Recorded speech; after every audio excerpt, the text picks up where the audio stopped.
헌법재판소는 공직자의 탄핵 기준을 파면을 정당화할 정도로 중대한 법 위반을 했을 때로 정하고 있습니다.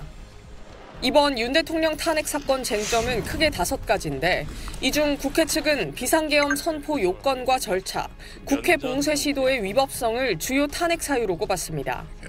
국회 측은 계엄 선포 당시 상황이 전시 사변에 준하는 사태가 아니었고 제대로 된 국무회의도 없었다고 했고 윤 대통령 측은 중국 등과 벌이는 하이브리드전과 야당의 입법 폭주 때문에 국가 비상사태로 파악할 수밖에 없었고 실질적 국무회의가 있었다고 맞섰습니다.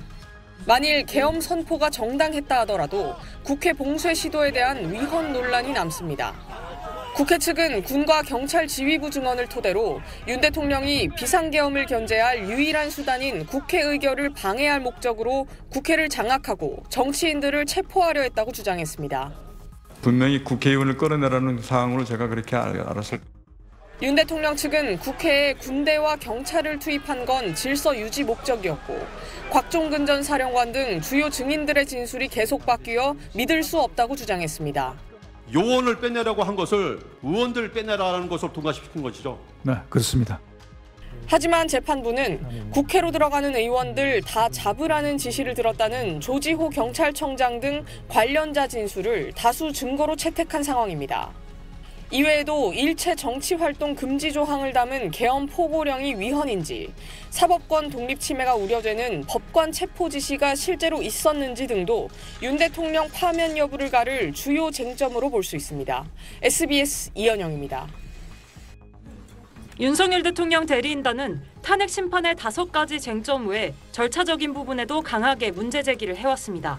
국회 측은 윤 대통령 탄핵 소추 사유 중 내란죄 등 형법상 범죄 부분을 철회했는데 윤 대통령 측은 소추 사유 변경을 위해선 국회에 재의결을 거쳤어야 한다고 주장했습니다. 또 헌재가 검찰 조서를 증거로 채택하며 당사자 동의 등을 거치지 않아 형사소송법 전문법칙을 위반했다는 점도 문제 삼았습니다. 박근혜 전 대통령 탄핵 심판 때도 소추 사유가 구체적으로 특정되지 않았고 법사위 조사 절차를 거치지 않는 등 위법한 부분이 있다는 주장이 제기돼 헌재가 이에 대한 판단을 결정문에 담은 바 있습니다. 이번에도 일부 절차적 쟁점에 대한 판단이 결정문에 담길 걸로 보이는 데다 양측 주장이 첨예하게 맞서면서 평결까지 역대 최장 시간이 걸린 만큼 결정문 분량도 박 전 대통령 사건 때보다 더 늘어날 수 있다는 전망이 나옵니다. 앞서 노 전 대통령 때는 결정문 낭독에 25분, 박 전 대통령 때는 21분이 걸렸습니다. 선고는 각하 여부를 먼저 판단한 뒤 탄핵 사유와 헌법 위반의 중대성에 대한 판단을 낭독하는 순으로 이뤄질 걸로 보입니다. 통상 전원 일치 의견이면 재판장이 이유를 먼저 설명한 뒤 주문을 읽고 의견이 나뉘면 주문을 먼저 읽은 뒤 재판관들이 나머지 의견을 설명하는 순서로 진행합니다. 하지만 선고 순서는 전적으로 재판부 재량이라 바뀔 수 있습니다. 헌재는 선고 직후 결정문에 서명을 남기는데 박 전 대통령 때는 결정문에 선고 날짜와 시간을 적기도 했습니다. SBS 여영규입니다. 네, 지금까지 내용은 임찬종 기자와 정리를 해보겠습니다. 참 오랫동안 기다리던 선고 날짜가 드디어 오늘 정해졌습니다. 역시 가장 궁금한 건 선고 결과 아니겠습니까? 네, 헌재가 파면 결정을 선고할지 아니면 기각 또는 각하 결정을 선고할지 단정할 수는 없습니다. 하지만 한 명이 모자란 8명 재판관 체제인 헌재가 선고를 하겠다고 발표한 건 9번째 재판관이 될 마은혁 후보자의 의견이 어느 쪽이든 결론이 뒤바뀌지는 않는 숫자, 이른바 안정적 결론을 헌재가 확보했기 때문일 가능성이 커 보입니다. 사실 변론 종결 후 한 달 넘게 지나도록 선고 날짜가 잡히지 않으면서 그동안 헌재가 선고를 안 한 것이 아니라 못한 것이라는 분석이 지배적이었습니다.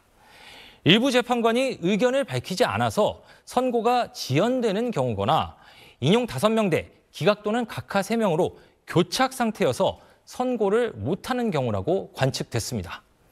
그러나 재판관 2명 퇴임이 2주 이상 남은 상황에서 오늘 선고 날짜가 발표됐기 때문에 일부 재판관이 의견을 뒤늦게 밝혔거나 기존 의견을 바꿔서 9번째 재판관 의견에 따라 방향이 바뀌었을 수 있는 5대3 결론이 아닌 안정적 격차의 결론에 도달했을 가능성이 크다고 볼 수 있습니다.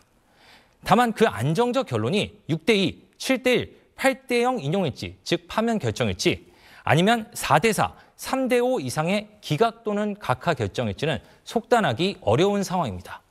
그러네요. 사실 뭐 이번 주에 할 거다 아니면 뭐 다음 주로 넘어갈 수 있다 그런 전망이 많았었잖아요. 오늘 이제 금요일이다 이렇게 발표한 이유는 뭐라고 봐야 될까요? 네, 헌재를 둘러싼 사회적, 정치적 혼란이 임계점에 다다랐다는 고민이 작용했을 것으로 보입니다. 탄핵, 찬성, 반대 집회가 매일 열리고 국회의원 등 제도권 정치인들까지 가세하면서 갈등이 증폭되고 있는 상황이기 때문입니다.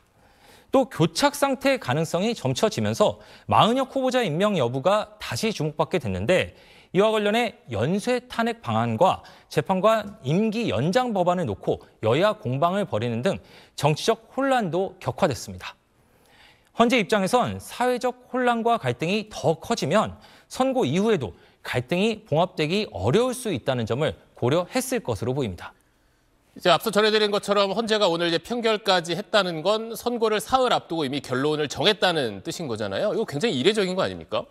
네, 일반적인 사건이었다면요. 사실 판결까지 마친 후에 선고 날짜를 발표하는 것이 전혀 이례적이진 않습니다. 오히려 통상적인 상황입니다.